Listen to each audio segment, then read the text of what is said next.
Hi again, and in today's video, we're going to explore the answer to the question, why is mental health overlooked in athletes? Athletes, there's all kinds of attention paid to get bigger, stronger, faster in the physical aspects, but what is often overlooked is the mental side of athletics, in particular, their mental health. So today we'll kind of explore why that is.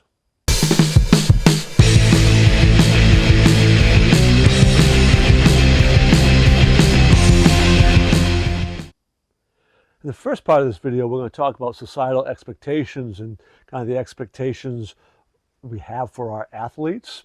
Second, we're going to look at stigma and what sort of stigmas are attached to mental health and how that might play into the factor. Thirdly, we'll look at the very competitive nature of athletic competition and how that factors into this equation.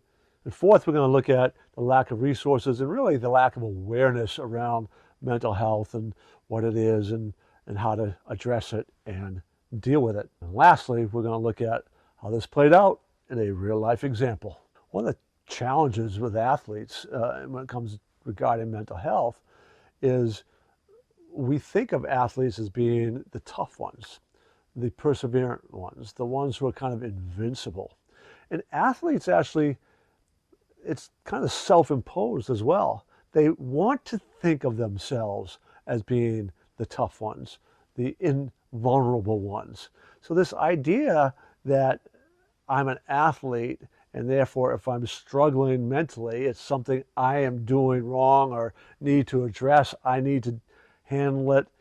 I don't want to talk about it. I don't want to put it out there because it's a reflection on whether I'm mentally tough enough, whether I'm strong enough to deal with it. So it's both an external, we think of athletes that way, and so culturally, which obviously cultures will influence the beliefs of individuals as well as beliefs of individuals influence culture, right? It's kind of which comes first, chicken or the egg kind of debate, but they do impact each other, right? So athletes tend to want to be that person and think about themselves that way, and then society also puts them in that kind of position. So those sort of pressures are definitely going to impact how athletes deal with it and address it and whether we even talk about it with them.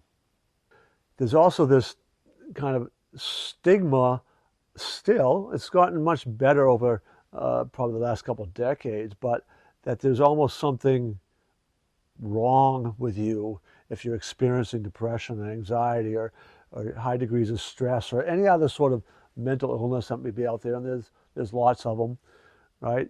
It's that kind of idea that it's an indication of your weakness that applies a stigma to it, and people don't want that. You shy away from that, right? You aren't going to tend to not come forward and talk about it if you think people are going to think negatively of you, like there's something wrong with you. So that societal stigma is still out there. It's out there enough that it does make people a little bit hesitant to come forward. It's also kind of viewed as a personal issue, right? So you don't want to share what's been going on in your private life, in your private world. There's some of that aspect that contributes to that stigma. But regardless, that stigma keeps people from coming forward. It keeps people from seeking that help that they may need. The very nature of athletic competition also helps answer this question on why it's overlooked.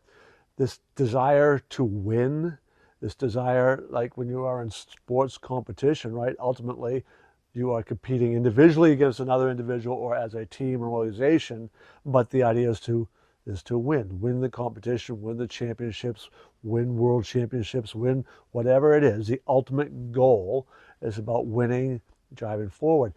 The very nature of that means that you are pushing yourself to the limits. You're pushing yourself physically and mentally.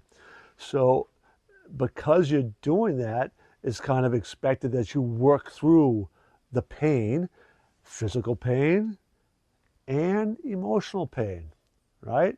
There's this idea that, you're going to be achy, you're going to have bumps and bruises, your body's going to feel it. You need to still be able to perform well. The same goes mentally, right? In fact, sometimes those, quote, bumps and bruises that happen with a psyche aren't even really acknowledged as being much of a factor at all. Like, that shouldn't even bother you kind of aspect. And because of that mindset and some of those beliefs around that, we don't really help athletes learn how to recover from those emotional bruises, those emotional injuries, right? We are certainly, if there's a physical injury, we help them treat that. Even those aches and pains from daily competition, we help them try to treat that. But we don't really know how, or haven't ever really helped them treat those psychological, emotional bumps and bruises that come from that competitive nature. So we kind of ignore it, right? It's just keep going, keep pushing through. Just perform. Doesn't matter. Just perform. And that sort of lack of awareness about the importance of it, while it is improving, it's improving significantly, I think, in sports today. The awareness might be getting a little bit better, but the awareness of the different very easy strategies that can be incorporated into daily habits and routines, not just can be, should be, really need to be. That sort of awareness of the preventative, quote, medicine, for lack of a better term, is still not prevalent enough, right? It's not out there enough. Even at the highest levels where you would think with your access to all the knowledge and all the expertise out there, that awareness of how really easy it can be to systemize and make part of a culture of a team and organization, simple strategies for helping athletes deal with that, is really not out there. And the resources, the lower levels you go, aren't as available as they should be as well. And by resources, we're talking about training programs, ways to not just tell or inform athletes about what is there for resource, but the resource, most valuable resource of all, is people, right? So it's people who can come to you and help show you and train you on how to do those things. Those resources are severely lacking, particularly at the lower levels where it can really be most important because it will have that much greater impact on the rest of your life the earlier you start. So for real life example, we're going to look at one of the great legendary NBA basketball players, Jerry West. Jerry West was a Hall of Famer, one of the great players for the Lakers back in the 60s and 70s. And Jerry West, throughout his career, struggled with depression. It was only much later in life where he began to come forward and talk about those pressures and the issues that he dealt with during his playing career in trying to deal with depression. The whole culture of the time, the whole awareness level, the understanding of what it was all about wasn't there. So he buried it. He kept it to himself. He didn't really have any means or way to address those issues. It was certainly something that back in that era and time, you were not going to come forward.